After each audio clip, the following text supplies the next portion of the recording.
I said it's not cool to just record, but I have to do a recording of this get out,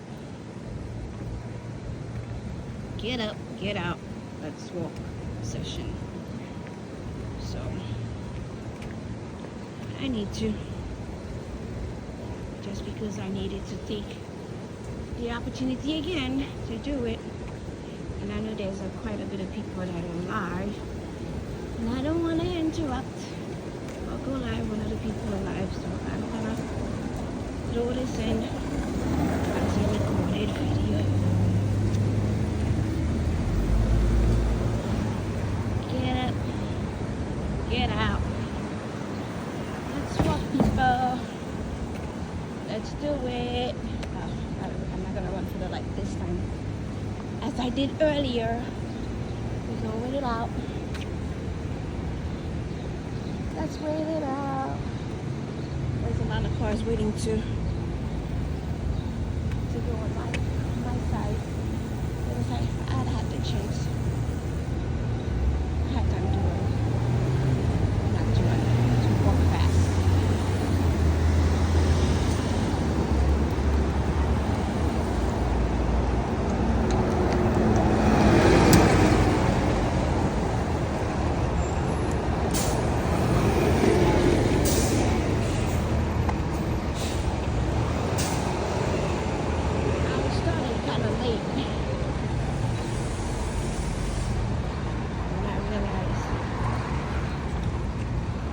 Realize that I could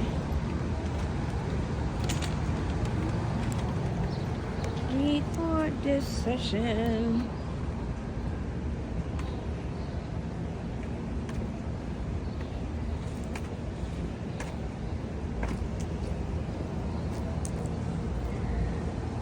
I was in and out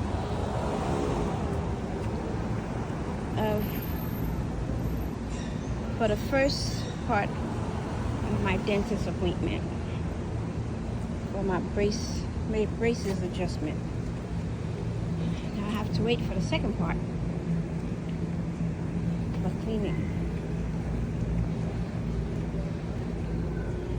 So after that, I will be done with this monkey wrench. Hopefully, like I said, I can take a nap. I am tired. I'm tired. Last night wasn't so bad at work, but it was cold. So that really did a number on me. I wear a t-shirt, a little mini park for the kids at the college. I was cold. I mean, normally I wear a t-shirt under my uniform. Usually, and I do wear long sleeves, because even though it's hot outside, once you get to work, it's cold. I'm always ready for that. And sometimes I've even tried to wear short sleeve t-shirts, sometimes, depending on how I see the previous day might have gone, because sometimes it's hot. But on most days lately, I see it's freezing. So I had a t-shirt under my uniform. I carry a hoodie. Well, I leave it at work. A hoodie, and I have a heavy fleece jacket just in case. And guess what? Last night I had the hoodie on and a fleece jacket with the hoodie over my head, and still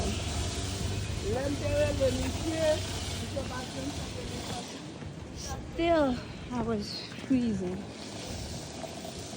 And when I'm cold, I constantly feel like I have to pee. So I'm constantly running. And mind you, I was drinking coffee. I had a bad combination yesterday. I bought the new Frappuccino from Starbucks the day before, and I didn't get to drink it because as I got to work, I put it in the freezer, and usually I would take it out by 11 o'clock, and then drink it throughout the night. I totally forgot. So yesterday, when I got to work, I took it out the freezer. Mind you, I had coffee on top of that. So I had a Frappuccino. I'm having coffee. And I'm freezing. And sometimes you'd say, oh, maybe it's you. People wonder if you're going through menopause or something. You're too hot, you're too cold, you're this, you're that. But I wasn't the only one. Because my coworker said the same thing. She was cold. Another park for the kiddos. There are kids here, so I will not show the park. I don't want to take anybody. Do you have water running? Splash. Oh, actually, that's the Practical Learning Center. That's the back of the school.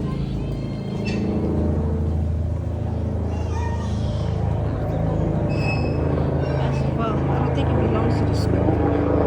It's in the back of the school. So they use it.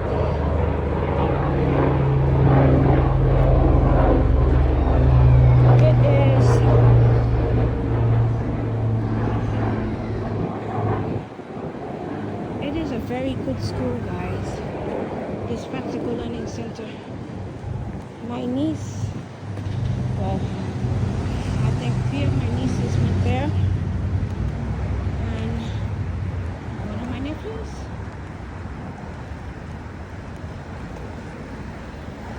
Let me tell you,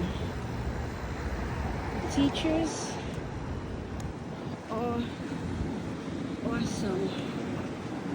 I mean, some days I felt bad for these kids, but not because they were not teaching them, but because they recognize that some of the children could do better than what they were doing. And one particular, I'd say two particular teachers that my nieces and nephews just happened to have, she was very good. I believe her name was Miss Brown. I don't think she's there anymore, but she recognizes that the kids were a bit more than what they could do, a bit more than what they were doing. So she would send them home with extra work. And I must say, these kids have done and are doing pretty well as far as school is concerned. So they've been able to excel, which is great. So I admire. I admire teachers who can see that and take it upon themselves to help the children to put that to good use. Because I know I was one of those children. As soon as I was done with my work, if you didn't keep me busy, I could be disruptive to the class. And wasn't until I got into high school I think I was doing math.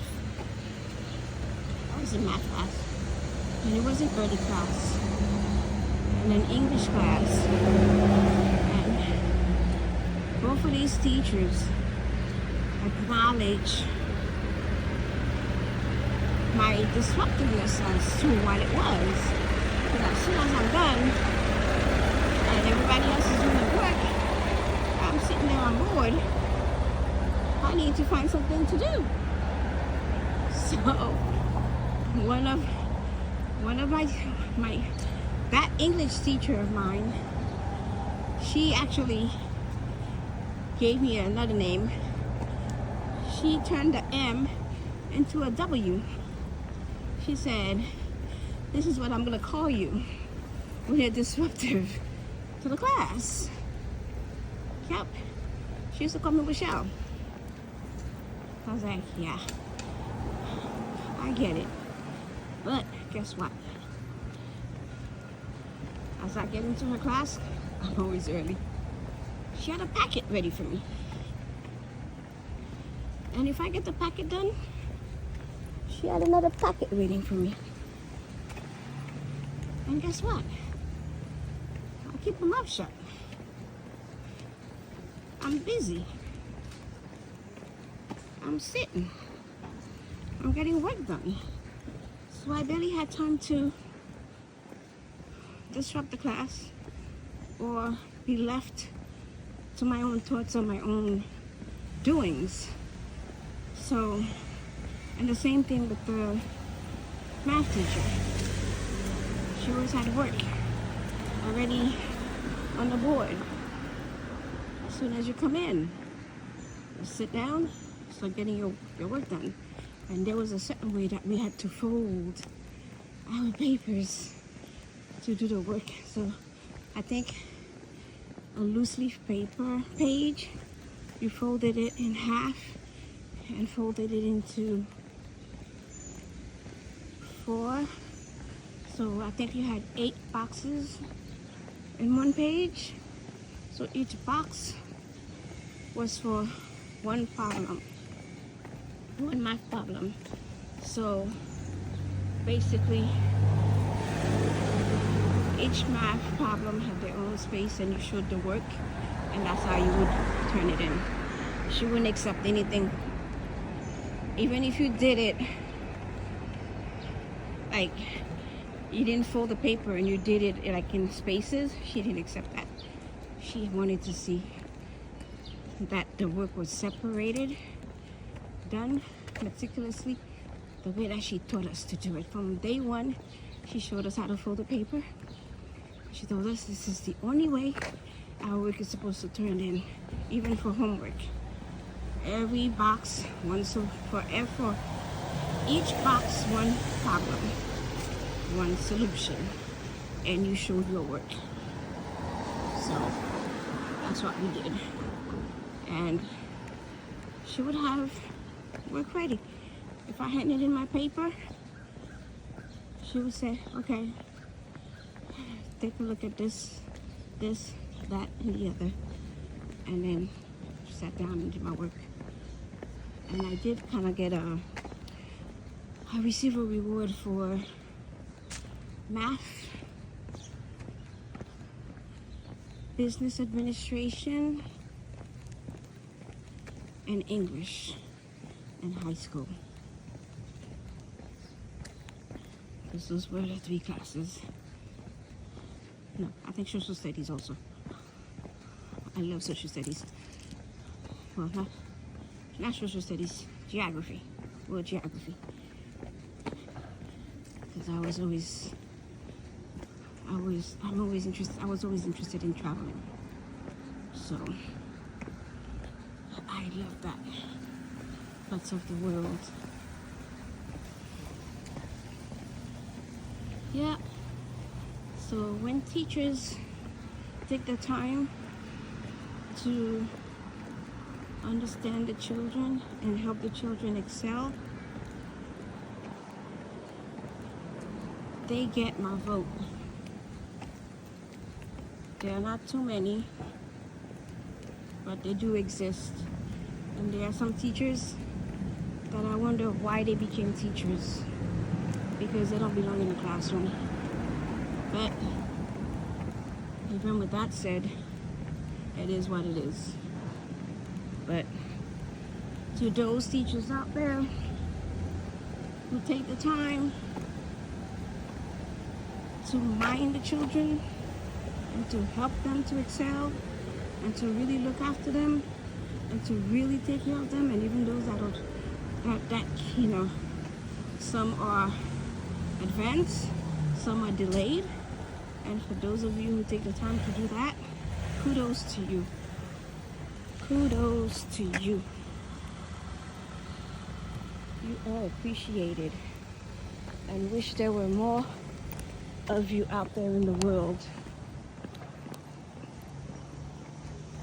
Wish there were more of you out there in the world, and wish there were better ways to reward you guys, because I know the pay ain't great.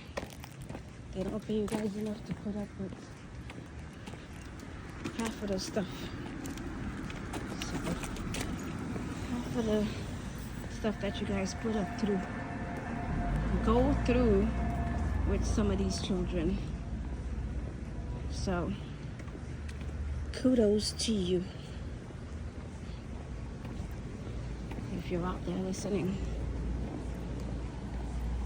And if anybody happens to see this to this live, if by any chance anything of it resonates with you, and anything I want to do through it is to get people to get out, and walk. If I could just encourage one person to get involved in the betterment of self and staying active, that'd be awesome.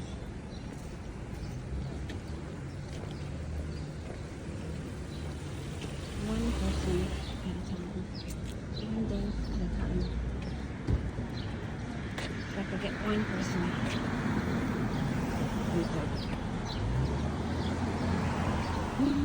one person, two, even better, three, great. One day at a time. Get up, let's walk, let's do this.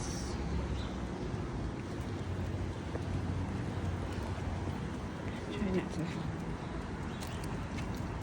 put anybody in my shot. Let's do this. That's another 18 minutes for me, which means I did my 30 minutes for the day of my walking chronicle. Thank you so much. Signing out. Blessed day. Get out. Get up. Get out. Let's walk.